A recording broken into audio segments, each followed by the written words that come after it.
पाय लॉक कधी होतात तुमचे? रन करता करता. जर तुम्ही बॉडी हायड्रेट ठेवली, कार्ब व्यवस्थित ठेवले, तर तुमचे पाय लॉक होणार नाहीत. कळतंय? पाय लॉक का होतात? रन करता करता बॉडीला काहीतरी कमी पडतं ना, म्हणून पाय लॉक होतात. तुमची बॉडी हायड्रेट नसते, कार्ब प्रॉपर प्रमाणात नसतात, झोप नसते, म्हणून पाय लॉक होतात. आता ठीक आहे, लॉक झाले सपोज करता करता सगळी काळजी घेऊन, पण तर काय करायचंय? इमिजिएट हा जो कोपरा आहे, क्रॅम्प येणं किंवा लॉक होणं, इथे जस्ट टॅपिंग केलं तुम्ही रन करता करता, तर तुम्हाला जाणवेल की इमिजिएट तुमचे पाय अनलॉक होतील. इथे हा जो कॉर्नर आहे, लार्ज इंटेस्टाइनचा पॉइंट असतो. गुगलला याचं नाव दिलंय LI11. LI11 याचं नाव आहे. तुम्ही जस्ट याला असं प्रेस करू शकतात, इथे मारू शकतात असं. रन करता करता तुम्हाला जास्त वेळ नसतो, तुम्ही स्पीड मध्ये तुम्हाला हे करायचंय, जस्ट असं असं करू शकतात तुम्ही, किंवा असा हात धरून घेऊ शकतात. इमिजिएट पाय तुमचे अनलॉक होतील. जर तुम्हाला प्रॉपर बघायचं असेल, याच्याविषयी माहिती घ्यायची असेल, तर गुगलला याचं नाव दिलंय पॉइंटचं LI11, लार्ज इंटेस्टाईन 11 पॉइंट आहे हा. त्याच्यामुळे लार्ज इंटेस्टाईनचा वात त्या भागात पोहोचतो आणि पाय लॉक होतात. त्याचा फ्री करण्याचा पॉइंट आहे हा. अजून काय अडचण येते तुम्हाला? धाप लागते. ज्यांना धाप लागत असेल त्यांनी 3 बोटं सोडून इथे 3 दिवस अगोदरपासून प्रेस करायला सुरुवात करायची, किंवा तुम्ही आता प्रॅक्टिस चालू असेल तरी दिवसभर हा पॉइंट प्रेस करू शकतात. दोघं हातांना इकडनं 5 मिनिटं करा, इकडनं 5 मिनिटं करा. ठीक आहे. ह्या पॉइंटचं नाव आहे PC6, मीन्स पेरिकार्डियम 6. ह्या पॉइंटचं नाव आहे, गुगललाही दिलेलं असेल. आपल्या हार्ट वरती एक लेअर असते, त्याला पेरिकार्डियम म्हणतात. त्याचं प्रेशर कमी झालं तर तुम्हाला धाप लागणं कमी होतं. ठीक आहे. म्हणून हा तो पॉइंट आहे की इथे प्रेस केल्या केल्या तुमचं हार्टवरचं प्रेशर रिलीज होतं, धाप लागत नाही. ठीक आहे. अनझायटी होत असेल, बेचैनी होत असेल, तरी सुद्धा हा पॉइंट आहे. आणि काहींना सायकोलॉजिकल प्रेशर क्रिएट होत असेल, माझा टायमिंग येईल की नाही, माझ्या मित्राचा टायमिंग तर माझ्यापेक्षा जास्त येतोय, मी सिलेक्ट होईल की नाही, माझं कसं होणार, भविष्य भूतकाळ सगळं ज्यांच्या डोक्यात गरगर फिरत असेल त्यांनी इथे टॅप करायचंय. करा.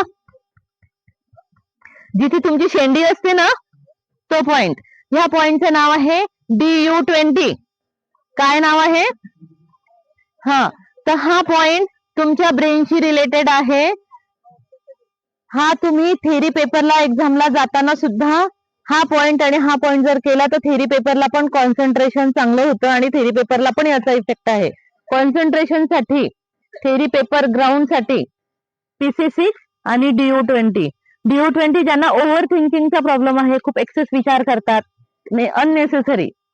जेवढा तुमची प्रॅक्टिस झाली, जेवढी तुमची बॉडी प्रिपेअर आहे, तो परफॉर्मन्स जेवढा यायचा आहे तेवढा येणारच आहे. पण अननेसेसरी जी थिंकिंग चालते त्यासाठी DU20 हा आपला ब्रेनचा पॉइंट आहे, जो पूर्ण बॉडीला काम करतो. म्हणून आपल्या भारतीय संस्कृतीमध्ये शेंडी ठेवली जायची इथे. आलं सगळ्यांच्या लक्षात? हा, म्हणून तो महत्वाचा पॉइंट आहे. तर हा DU20. पुन्हा आता खूप झालं, तुम्ही सगळं आहे, आता तुम्हाला ग्राउंडला उतरायचंय. ठीक आहे. Get set ready. तुम्ही सगळेजण असे उभे आहात. काय कराल तुम्ही? तुम्हाला असं वाटतं आता माझ्यात हाय एनर्जी आली पाहिजे, मी फुल एनर्जीने पळायला पाहिजे, ह्या इंटेन्शन उभे राहतात ना तुम्ही. आणि तुम्हाला असं वाटतं की मी तर रेडी आहे, पण माझ्या बॉडीत एनर्जी कमी आहे. वाटतं बराच वेळा की माझी एनर्जी कमी, माझ्यात खूप एनर्जी पाहिजे होती. एकदम सिंपल टेक्निक आहे, सिंपल टेक्निक. दोघं बोट असे घ्यायचे आणि कानाच्या मागे, कानाला दोघं बाजूंनी चोळायचं, कानाला दोघं बाजूंनी चोळायचं. तुम्ही आता एवढे थकलेले, तुम्ही चोळा, तुम्हाला लगेच जाणवेल की बॉडीत एनर्जी वाढते, म्हणून म्हणजे फ्रेश फील होतं एकदम. माझा एक स्टुडंट आहे, तो रणजी क्रिकेट खेळायचा, पियुष सोहाणे त्याचं नाव आहे. त्याने त्याच्या पूर्ण टीमला ही टेक्निक शिकवली होती. क्रिकेट ग्राउंडवर जाण्याच्या अगोदर ते दोघं कानाला रब करायचे. तुम्ही जस्ट उतरण्याच्या अगोदर हे रब करायचं.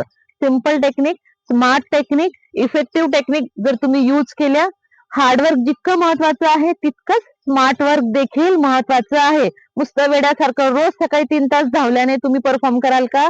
नाही. तुम्हाला diet, hydration, sleep cycle, sir ज्या टिप्स सांगतात त्या ऐकायच्यात. अनुभवी असतात ते. तर ह्या सगळ्या गोष्टी तुम्ही फॉलो केल्या तर तुम्ही नक्कीच ग्राउंड वरती झेंडा लावून याल, है ना? तर तुम्हा सगळ्यांना wish you all the best. तुमचा बेस्ट परफॉर्म करा आणि सिलेक्ट झाले की पेढे द्यायला कुठे यायचंय? रामानंद रोडला प्रतिभा किरोपॅथी क्लिनिकला सिलेक्ट झाल्यानंतर पेढे घेऊन यायचंय. याल ना? येस.